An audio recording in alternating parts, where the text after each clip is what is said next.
ओम शांति। आज 16 जनवरी 2026 के बाबा के अनमोल मधुर महावाक्य सुनेंगे। आज की बाबा की मुरली में बाबा ने कहा कि बच्चे, ये पुरानी दुनिया है, उसका विनाश जरूर होना है और नई सतयुगी दुनिया की स्थापना भी हो रही है। शास्त्रों में भी दिखाया है कि ब्रह्मा द्वारा स्थापना और शंकर द्वारा महाविनाश। परंतु बाबा कहते ये विनाश भी ड्रामा की नूंद है, वो अपने समय पर ही होना है। उसमें नेचुरल कैलेमिटीज भी होगी, परंतु वह थोड़ी होगी। ज्यादातर महाविनाश बॉम्ब्स आदि से ही होना है। बाबा कहते जापान में जो बॉम्ब डाला था वो तो छोटा सा था, अभी तो कई गुना शक्तिशाली बॉम्ब बनाए हैं। वो रखने के लिए तो नहीं बनाए हैं, उसका प्रयोग जरूर होना है। और ये महाविनाश भी कल्याणकारी है।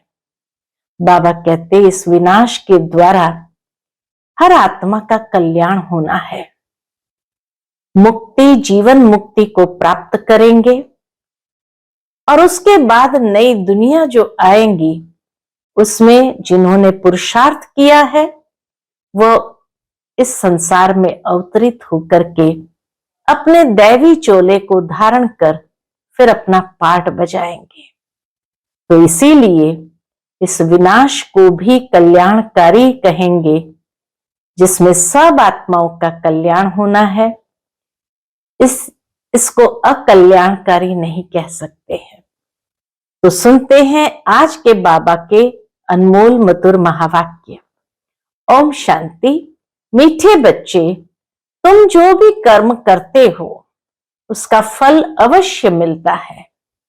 निष्काम सेवा तो केवल एक बाप ही करते हैं। आज की मुरली से प्रश्न है, ये क्लास बड़ा वंडरफुल है, कैसे? यहां मुख्य मेहनत कौन सी करनी होती है? उत्तर है, यही एक क्लास है जिसमें छोटे बच्चे भी बैठे हैं तो बूढ़े भी बैठे हैं।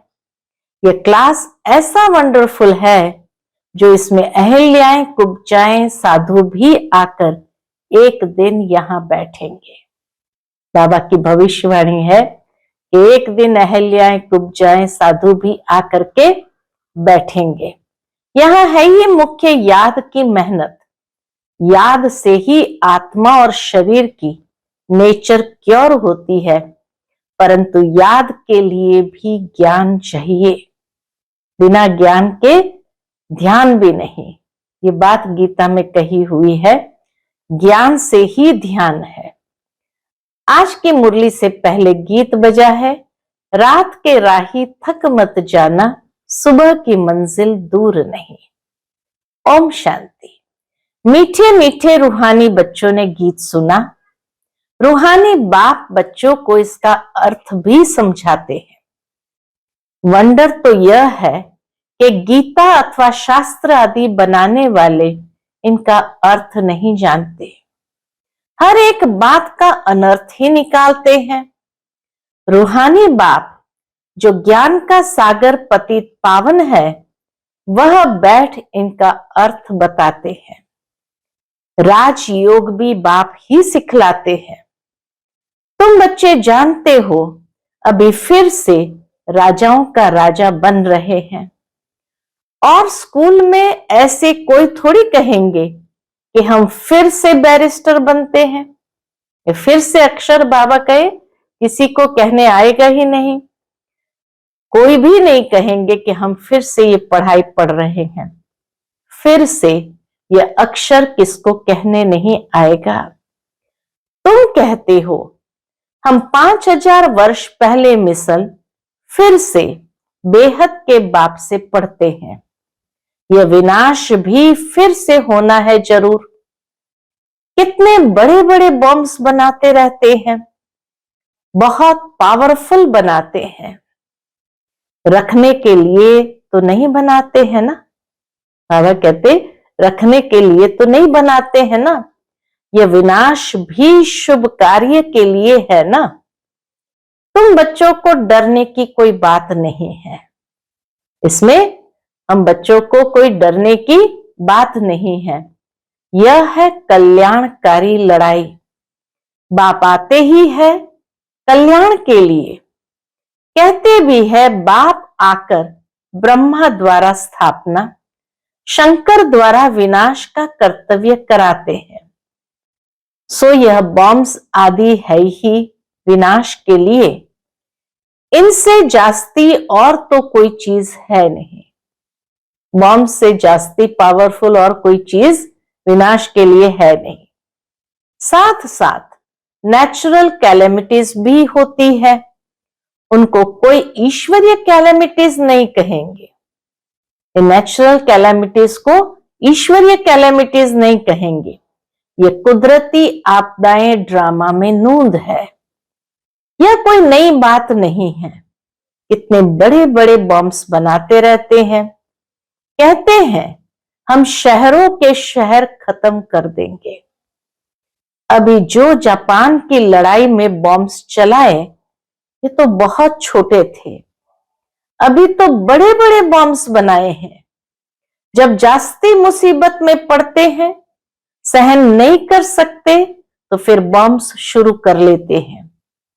कितना नुकसान होगा वह भी ट्रायल कर देख रहे हैं। बाबा कहते ये बॉम्ब्स ट्रायल करके देख रहे हैं। अरबों रुपया खर्च करते हैं। इन बनाने वालों की तनख्वाह भी बहुत होती है। एक तो अरबों रुपए उसको बनाने का खर्च और बनाने वालों की तनख्वाह या सैलरी कहो कितनी ज्यादा होगी। तो तुम बच्चों को खुशी होनी चाहिए। पुरानी दुनिया का ही विनाश होना है। तुम बच्चे नई दुनिया के लिए पुरुषार्थ कर रहे हो। विवेक भी कहता है पुरानी दुनिया खत्म होनी है जरूर। बच्चे समझते हैं कलयुग में क्या है, सतयुग में क्या होगा। तुम अभी संगम पर खड़े हो। जानते हो सतयुग में इतने मनुष्य नहीं होंगे, तो इन सब का विनाश होगा। यह कुदरती आपदाएं कल्प पहले भी हुई थी। पुरानी दुनिया खत्म होनी ही है। कैलेमिटीज तो ऐसी बहुत होती आई है, परंतु वह होती है थोड़ी अंदाज में। कैलेमिटीज तो बाबा कहे थोड़ी अंदाज में होती है। अभी तो यह पुरानी दुनिया सारी खत्म होनी है। तुम बच्चों को तो बहुत खुशी होनी चाहिए। हम रूहानी बच्चों को परम पिता परमात्मा बाप बैठ समझाते हैं यह विनाश तुम्हारे लिए हो रहा है। बाबा कहते ये विनाश भी तुम्हारे लिए हो रहा है। यह भी गायन है रुद्र ज्ञान यज्ञ से विनाश ज्वाला प्रज्वलित हुई। कई बातें गीता में है जिनका अर्थ बड़ा अच्छा है, परंतु कोई समझते थोड़ी है। वह शांति मांगते रहते हैं। तुम कहते हो जल्दी विनाश हो तो हम जाकर सुखी हुए। दुनिया के लोग शांति मांगते रहते हैं और हम बच्चे कहते हैं ये विनाश जल्दी हो तो हम जाकर सुखी हुए। बाप कहते हैं सुखी तो तब होंगे जब सतो प्रधान होंगे। पहले तो सतो प्रधान बनना पड़ेगा, लायक बनना पड़ेगा, तब जाकर के उस दुनिया में सुखी होंगे। बाप अनेक प्रकार की पॉइंट्स देते हैं। फिर कोई की बुद्धि में अच्छी रीति बैठती है, कोई की बुद्धि में कम। बुढ़ियाएं समझती है शिव बाबा को याद करना है, बस उनके लिए समझाया जाता है अपने को आत्म समझ बाप को याद करो। फिर भी वर्षा तो पा लेते हैं। बाबा कहते हैं बुढ़िया बस इतना जानती है बाबा को याद करना है। कई ऐसे हैं जो कहते हम बस बाबा को देखते रहते हैं और बाबा को याद करते हैं। फिर भी वर्षा तो पा लेती है, साथ में रहती है, प्रदर्शनी में सब आएंगे। अजामिल जैसी पाप आत्माओं, गणिकाओं आदि सबका उद्धार होने का है। इस ज्ञान से ही सबका उद्धार भी होने का है। मेहतर भी अच्छे कपड़े पहनकर आ जाते हैं। गांधी जी ने अछूतों को फ्री कर दिया, साथ में खाते भी है। बाप तो और भी मना नहीं करते हैं, समझते हैं इन्हों का भी उद्धार करना ही है। काम से कोई कनेक्शन नहीं है। ये ज्ञान का मनुष्य की जाति से या काम से कोई कनेक्शन नहीं है। इसमें सारा मदार है बाप के साथ बुद्धि योग लगाने का। बाप को याद करना है। आत्मा कहती है मैं अछूत हूं। अब हम समझते हैं हम सतो प्रधान देवी देवता थे, फिर पुनर्जन्म लेते लेते अंत में आकर पतित बने हैं। अब फिर मुझ आत्मा को पावन बनना है। मुख्य बात तो आत्मा को पावन बनने की है। शरीर के जात आदि से बाबा कहते हैं कोई अंतर नहीं पड़ता। तुमको मालूम है सिंध में एक भीलनी आती थी। सिंध प्रदेश में हैदराबाद में जब वहां यज्ञ शुरू हुआ तो वहां एक भीलनी आती थी, ध्यान में जाती थी, दौड़कर आए मिलती थी, बाबा को एकदम जैसे गले लगा देती थी, तो दौड़कर आकर मिलती थी। समझाया जाता था इनमें भी आत्मा तो है ना, आत्मा का हक है अपने बाप से वर्षा लेना। उनके घर वालों को कहा गया इनको ज्ञान उठाने दो। बोले हमारी बिरादरी में हंगामा होगा। डर के मारे उनको ले गए। तो तुम्हारे पास आते हैं, तुम किसको मना नहीं कर सकते हो। बाबा का घर सबके लिए खुला है। बाबा कहते हैं किसको भी तुम मना नहीं कर सकते हो। गाया हुआ है अबलाएं, गणिकाएं, भीलनियां, साधु आदि सबका उद्धार करते हैं। साधु लोग से लेकर भीलनी तक सबका उद्धार करने बाबा आए हैं। तुम बच्चे अभी यज्ञ की सर्विस करते हो तो इस सर्विस से बहुत प्राप्ति होती है, बहुतों का कल्याण हो जाता है। दिन प्रतिदिन प्रदर्शनी सर्विस की बहुत वृद्धि होगी। बाबा बैजेस भी बनवाते रहते हैं। कहां भी जाओ तो इस पर समझाना है, यह बाप, यह दादा, यह बाप का वर्षा। अब बाप कहते हैं मुझे याद करो तो तुम पावन बन जाएंगे। गीता में भी है मामेकम याद करो। सिर्फ उनमें मेरा नाम उड़ाए बच्चे का नाम दे दिया है। बाबा कहते गीता में सिर्फ नाम परिवर्तन हो गया है। भारतवासियों को भी ये पता नहीं है कि राधे कृष्ण का आपस में क्या संबंध है। उनके शादी आदि की हिस्ट्री कुछ भी नहीं बताते हैं। दोनों अलग अलग राजधानी के हैं। ये बातें बाप बैठ समझाते हैं।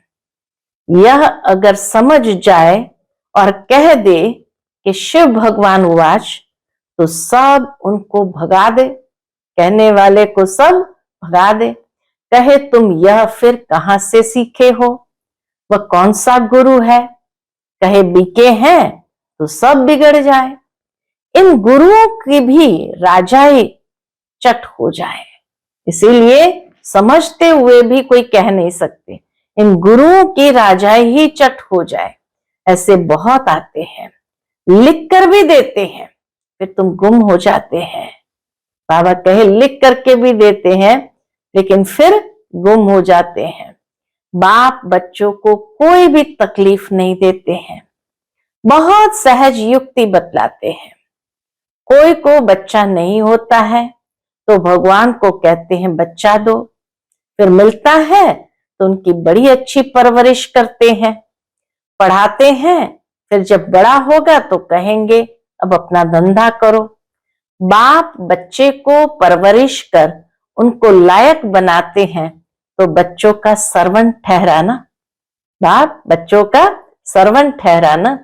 यह बाप तो बच्चों की सेवा कर साथ ले जाते हैं। वो लौकिक बाप समझेगा बच्चा बड़ा हो, अपने धंधे में लग जाए, फिर हम बूढ़े होंगे तो हमारी सेवा करेगा। यह बाप तो सेवा नहीं मांगते हैं। शिव बाबा को कोई अपनी सेवा नहीं करानी है, यह है ही निष्काम। शिव बाबा तो और ही करते हैं और निष्काम। लौकिक बाप समझते हैं जब तक जीता हूं तब तक बच्चों का फर्ज है हमारी संभाल करना, ये कामना रखते हैं। यह बाप तो कहते हैं मैं निष्काम सेवा करता हूं। हम राजाई नहीं करते हैं, मैं कितना निष्काम हूं। स्वर्ग की स्थापना जरूर करते हैं, लेकिन बाबा उसमें राजाई नहीं करते हैं। और जो कुछ भी करते हैं तो उसका फल उनको जरूर मिलता है। दुनिया में मनुष्य जो कुछ भी करते हैं उसका फल उनको जरूर मिलता है। यह तो सबका बाप है।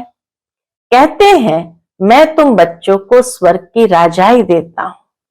तुम कितना ऊंच पद प्राप्त करते हो, मैं तो सिर्फ ब्रह्मांड का मालिक हूं, सो तो तुम भी हो, परंतु तुम राजाई लेते हो और गंवाते हो।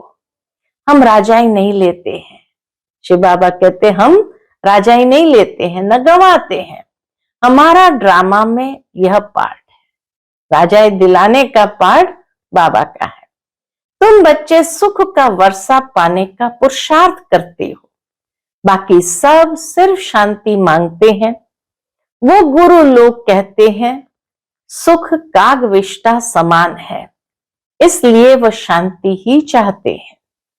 वह ये नॉलेज उठा न सके, उनको सुख का पता ही नहीं है। बाप समझाते हैं शांति और सुख का वर्षा देने वाला मैं एक ही हूं। बाबा कहे मैं एक ही हूं। सतयुग त्रेता में गुरु होता नहीं, वहां रावण ही नहीं, वह है ही ईश्वरीय राज्य। ये ड्रामा बना हुआ है। यह बातें और किसकी भी बुद्धि में बैठेगी नहीं। तो बच्चों को अच्छी रीति धारण कर और ऊंच पद पाना है। अभी तुम हो संगम पर, जानते हो नई दुनिया की राजधानी स्थापन हो रही है, तो तुम हो ही संगम युग पर। बाकी सब है कलयुग में। वह तो कल्प की आयु ही लाखों वर्ष कह देते हैं। घोर अंधियारे में है ना, गाया भी हुआ है, कुंभकर्ण की नींद में सोए पड़े हैं। विजय तो पांडवों की गाई हुई है। तुम हो ब्राह्मण, यज्ञ ब्राह्मण ही रचते हैं। यह तो है सबसे बड़ा बेहद का भारी ईश्वरीय रुद्र यज्ञ। वह हद के यज्ञ अनेक प्रकार के होते हैं, यह रुद्र यज्ञ एक ही बार होता है। सतयुग त्रेता में फिर कोई यज्ञ होता नहीं, क्योंकि वहां कोई आपदा आदि की बात नहीं। वह है सब हद के यज्ञ, यह है बेहद का। यह बेहद बाप का रचा हुआ यज्ञ है, जिसमें बेहद की आहुति पड़नी है। फिर आधा कल्प को यज्ञ नहीं होगा, वहां रावण राज्य ही नहीं। रावण राज्य शुरू होने से फिर ये सब शुरू होते हैं। यज्ञ, तप, दान, पुण्य आदि सब कुछ शुरू होता है। बेहद का यज्ञ एक ही बार होता है। इनमें ये सारी पुरानी सृष्टि स्वाहा हो जाती है। यह है बेहद का रुद्र ज्ञान यज्ञ। इसमें मुख्य है ज्ञान और योग की बात। योग अर्थात याद। याद अक्षर बहुत मीठा है। योग अक्षर कॉमन हो गया, इसलिए बाबा कहते योग नहीं कहो, याद अक्षर बहुत मीठा है। योग का अर्थ कोई नहीं समझते हैं, तुम समझा सकते हो। योग अर्थात बाप को याद करना। बाबा आप तो हमको वर्षा देते हैं बेहद का। ऐसे प्यार से बाबा को याद करो, बातें करो। बाबा आप तो हमको वर्षा देते हैं बेहद का। आत्मा बात करती है, बाबा आप फिर से आए हो, हम तो आपको भूल गए थे, आपने हमको बादशाही दी थी, अब फिर आकर मिले हो, आपकी श्रीमत पर हम जरूर चलेंगे। ऐसे ऐसे अंदर में अपने साथ बातें करनी होती है। बाबा आप तो हमें बहुत अच्छा रास्ता बताते हो, हम कल्प कल्प भूल जाते हैं, अभी बाप फिर अभूल बनाते हैं, इसलिए अब बाप को ही याद करना है, याद से ही वर्षा मिलेगा। मैं जब सन्मुख आता हूं तब तुमको समझाता हूं, तब तक गाते रहते हैं, तुम दुख हरता सुख करता हो, महिमा गाते हैं, परंतु न आत्मा को न परमात्मा को जानते हैं। अभी तुम समझते हो इतनी छोटी बिंदी में अविनाशी पाठ नूंदा हुआ है, यह भी बाप समझाते हैं। उनको कहा जाता है परम पिता परमात्मा अर्थात परम आत्मा, बाकी कोई हजारों सूर्य मिसल नहीं हो। बाबा कहे मैं कोई इतना तेजोमय हजारों सूर्य मिसल नहीं हूं, हम तो टीचर मिसल पढ़ाते रहते हैं। कितने ढेर बच्चे हैं, ये क्लास तो देखो कितना वंडरफुल है। कौन कौन इनमें पढ़ते हैं? अबलाएं कुब्जाएं साधु भी एक दिन आकर बैठेंगे, बुढ़ियाएं छोटे बच्चे आदि सब बैठे हैं। ऐसा स्कूल कभी देखा? यहां है याद की मेहनत, यह याद ही टाइम लेती है, याद ही टाइम लेती है। याद का पुरुषार्थ करना यह भी ज्ञान है ना, याद के लिए भी ज्ञान है, चक्र समझाने के लिए भी ज्ञान है। नेचुरल सच्चा सच्चा नेचर क्योर इसको कहा जाता है। तुम्हारी आत्मा बिल्कुल प्योर हो जाती है, वह होती है शरीर की क्योर। दुनिया में जो नेचर क्योर होता है वह होती है शरीर की क्योर, यह है आत्मा की क्योर। आत्मा में ही खाद पड़ती है, सच्चे सोने का सच्चा जेवर होता है। अभी यहां बच्चे जानते हैं शिव बाबा सन्मुख आया हुआ है, बच्चों को बाप को जरूर याद करना है। हमको अब वापस जाना है, इस पार से उस पार जाना है। बाप को वर्षे को और घर को भी याद करो, वह है स्वीट साइलेंस होम। दुख होता है अशांति से, सुख होता है शांति से। सतयुग में सुख शांति संपत्ति सब कुछ है, वहां लड़ाई झगड़े की बात ही नहीं। बच्चों को यही फुरना होना चाहिए, हमको सतो प्रधान सच्चा सोना बनना है। बाबा कहे यही अंदर में फुरना होना चाहिए कि हमें सतो प्रधान सच्चा सोना बनना है, तब ही ऊंच पद पाएंगे। ये रूहानी भोजन मिलता है, उसको फिर उगारना चाहिए। आज कौन सी मुख्य पॉइंट सुनी, यह भी समझाया। यात्राएं दो होती है, रूहानी और जिस्मानी। ये रूहानी यात्रा ही काम आएगी। भगवान वाच मन मना भव, भगवान वाच मन मना भव। अच्छा मीठे मीठे सिकिलदे बच्चों प्रति माता पिता बाप दादा का याद प्यार और गुड मॉर्निंग। रूहानी बाप की रूहानी बच्चों को नमस्ते। हम सब रूहानी बच्चों की रूहानी माता पिता बाप दादा को याद प्यार गुड मॉर्निंग और नमस्ते नमस्ते। शुक्रिया बाबा शुक्रिया। आज की मुरली से धारणा के लिए मुख्य सार है। पहली पॉइंट, ये विनाश भी शुभ कार्य के लिए है, इसलिए डरना नहीं है। कल्याणकारी बाप सदा कल्याण का ही कार्य कराते हैं, इसी स्मृति से सदा खुशी में रहना है। दूसरी पॉइंट, सदा एक ही फुरना रखना है कि सतो प्रधान सच्चा सोना बन ऊंच पद पाना है।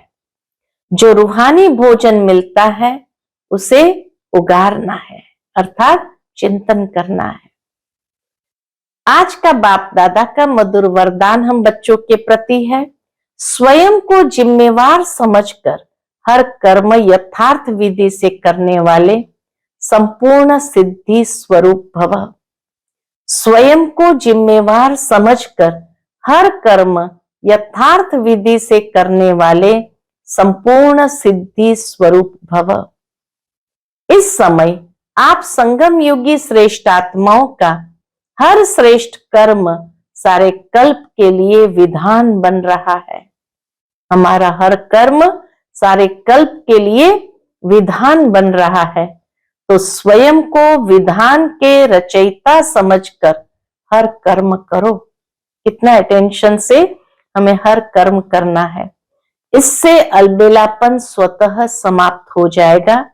संगम युग पर हम विधान के रचयिता जिम्मेवार आत्मा है, इस निश्चय से हर कर्म करो तो यथार्थ विधि से किए हुए कर्म को संपूर्ण सिद्धि अवश्य प्राप्त होगी। यथार्थ विधि से किए हुए कर्म की संपूर्ण सिद्धि अवश्य प्राप्त होगी। आज का स्लोगन है, सर्वशक्तिमान बाप साथ हो तो माया पेपर टाइगर बन जाएगी। सर्वशक्तिमान बाप साथ हो तो माया पेपर टाइगर बन जाएगी। आज का अव्यक्त इशारा, इस अव्यक्त मास में बंधन मुक्त रह जीवन मुक्त स्थिति का अनुभव करो। उसके अंतर्गत बाबा कहते, सदा जीवन मुक्त रहने का सहज साधन है मैं और मेरा बाबा, क्योंकि मेरे का ही बंधन है। मेरा बाबा हो गया तो सब मेरा खत्म। जब एक मेरा में सब मेरा समाप्त हो गया तो बंधन मुक्त हो गए। तो यही याद रखना कि हम ब्राह्मण जीवन मुक्त आत्मा है। हम ब्राह्मण जीवन मुक्त आत्मा है। अच्छा, ओम शांति।